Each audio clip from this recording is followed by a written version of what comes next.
What up is Marcus with Dynasty Football Dads. We're giving you daily Dynasty content. Today we're going to be doing the lessons that we learned from 2020 that we can put forward to 2021 so we can get some championships and be a better Dynasty manager.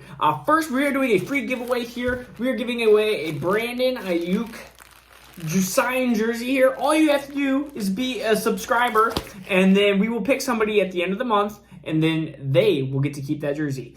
So the lessons from 2020, the first one we're going to go through 4 here, so stick around for all 4. The first one is be patient with your rookies, especially in the running back position.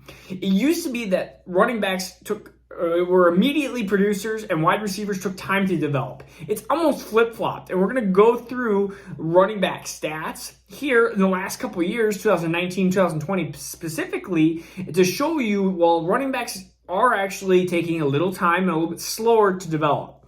And so specifically, let's go to 2019. Miles Sanders, he didn't post a running back 1 week, a top 12 week, until week 8 of 2019. So halfway into the year. And a lot of people sold him at a discounted rate because of that, because they thought, okay, well, he's not producing right away. Maybe he's not who we thought he was. And another player who even took longer to develop was David Montgomery. I'm a little bit lower on David Montgomery, but we do have to understand that his first year and a half, he didn't produce well. But his second half of his second season, so the last 6 games, and I understand the schedule on how, yes, it was poor, and a lot of it against the NFC North, which he will continue to play, a.k.a. the Vikings, but they'll actually have a defense. Hopefully, they'll have Danielle Hunter and stuff back. But he had 598 yards in the last 6 games. Now, I understand that is close to a 1,600 yard pace. Even if he doesn't do that, let's say he does 2/3 of that. You're looking at about 1,050, maybe 1,100 yards. That is just in the rushing, basically just the rushing part of his category. Well, I think sometimes we're ranking players too low and we just forget that these players take time to develop. They take time to get into a system. And it takes time for them to mentally get from the collegiate level to the NFL level. And now I have 3 amazing, basically, transformations in 2020 that shows and illustrates this point and what this means for 2021 rookies. Jonathan Taylor, J.K. Dobbins, and DeAndre Swift. We're going to go through basically their first half of the season. Jonathan Taylor, in his first 9 games, had 428 yards rushing. And in his last 6 games, so that's less than 9 games, he had 741 yards rushing. So 428 and 9, 741 and 6. So after 9 games, if you started selling off, you discounted him a ton and you lost out on top RB production. And we are talking about top 5 RB production, top 3 RB production. J.K. Dobbins, 310 yards in his first 9 games. And then 495 yards in his last 6 games. Again, not up to Jonathan Taylor's level, but again, it shows the big drastic change that happened about midway through the season. And then DeAndre Swift, 360 total yards in his first 7 games and 518 in his last 6. So if anything, this shows week 9, week 8, week 9, start looking at those owners that have Travis Etienne, that have Javonte Williams, that have Kenneth Gainwell, that have Najee Harris. Look at those players and see if they are producing. Likely 1 or 2 of those are not going to be producing at an elite level, and buy them. And buy them for what, even if it costs a little bit less than it does at draft day, they are going to start producing that second half of the season, and you're going to see their value shoot up. That stock is going down a little bit, and all of a sudden you're going to see this parabolic thing go straight up. So again, look at midway through 2021 season and see where it's at. I'm telling you, that is a huge, extreme time to buy. So if you learned one lesson, learn that. Halfway through the season, look at rookies, look at who's not performing, and start buying those players, especially at the running back position.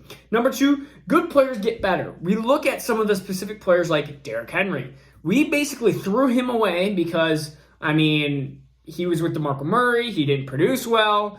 He was a Heisman. If you look at how good Derrick Henry was in college, Heisman finalist and everything like that. He was amazing. Derrick Henry was amazing. In fact, a Heisman winner at Alabama. He was amazing at Alabama. And then we look at even Devontae Adams. Devontae Adams, a really good wide receiver at Fresno State, took a couple of years to develop. And now we look at Corey Davis and Ronald Jones, Devontae Parker of last year. These players that have really good talent are starting to make a change, starting to have a resurgence. So if anything, look at good players that fell into either bad usage or needed time mentally to catch up to the game. I know Ronald Jones was not my favorite running back, and he's still not my favorite running back of that class. In fact, I actually was pretty low on him, but if you look at him, he has shown that he has been better. He has gotten better through the last couple of years. And so it takes time for these players to develop, especially if they have high draft capital on their team. And so be patient with good players that have either poor usage or needed time mentally. And then 3, we're going to have talent above all. Look at Diggs to Buffalo. Look at Swift to Detroit. Lamb to Dallas. We look at Derrick Henry again for not catching footballs. And then look at Aaron Jones, where he was drafted. He dipped down because A.J. Dillon was drafted. These are players that are, again, talented. So talent trumps sometimes the other issues that might be at hand. So talent above all. That's going to be just a quick one because, again, we know that the more talented the player, but you have to sometimes just keep reminding yourself, talent wins out. Number 4 is going to be unsexy names help win championships. And these are just some players that I saw on teams that won championships. Again, Melvin Gordon, just that low RB1, high RB2 that gives you consistent points. Ryan Tannehill, who pretty much performed like Pat Mahomes fantasy football-wise. Jarvis Landry, Robert Woods, Nelson Aguilar, Allen Robinson, Keenan Allen. These are all sometimes unsexy names or devalued names just because they aren't that sexy of a player, but yet, again, produce for you towards a championship run. And these are players that you need to be trading. Even there might be other unsexy names that you'll see that you need to be trading for to help get your team into a championship performance or into a championship game. And then the last one was Kirk Cousins. I mean, you even see players like Tom Brady, again, not super sexy because Tom Brady's so old and everything like that. But again, players that perform well when it matters, when it needs to be. So I hope you learned some lessons from 2020. I learned some lessons from 2020 that I'm going to put forward to 2021s so I can get more championships and get into more championship games. All right, this is Marcus with Dynasty Football Dads. If you haven't subscribed yet, please subscribe for a chance to win this jersey. And I will see you tomorrow. Peace out.